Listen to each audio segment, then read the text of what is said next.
میرا سوال یہ ہے کہ مسجد کو اللہ کا گھر کہنا کیسا؟ یہ تو بیت اللہ مختلف کتابوں کے اندر اور مختلف روایتوں کے اندر موجود ہے۔ اس کا مطلب یہ ہوتا ہے کہ اللہ تبارک و تعالیٰ کی خاص رحمتوں کی جگہ، یعنی جہاں اللہ تبارک و تعالیٰ کی خاص رحمتیں نازل ہو رہی ہیں، اس لیے مسجد کی نسبت اللہ تبارک و تعالیٰ کی طرف کر دی جاتی ہے۔ اور یہ ایک قاعدہ اور اصول ہے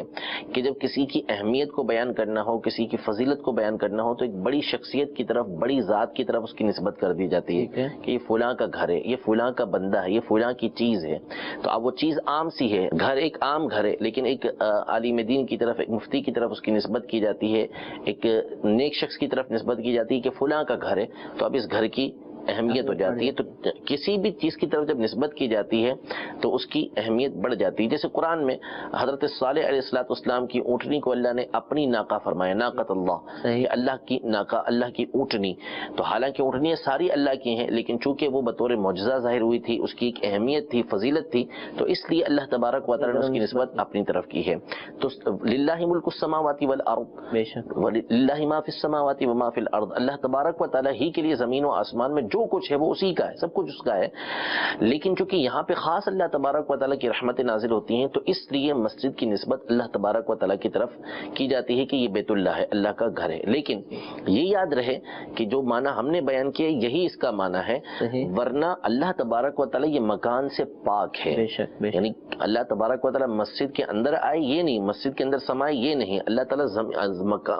مسجد میں ہو اس سے پاک ہے، کیونکہ اللہ تبارک و تعالیٰ لامحدود ہے، اس کی ذات جو ہے وہ لامحدود ہے، اور جو کسی مکان میں ہوتا ہے، جو کسی جگہ میں ہوتا ہے، تو وہ محدود ہوتا ہے۔ کتنا ہی بڑا مکان، جی مثال کے طور پہ میں بیٹھا ہوا ہوں تو میں ایک مکان کے اندر ہوں، یہ کرسی اور ارد گرد کی جو فضا ہے اس نے مجھے گھیرا ہوا ہے، تو میں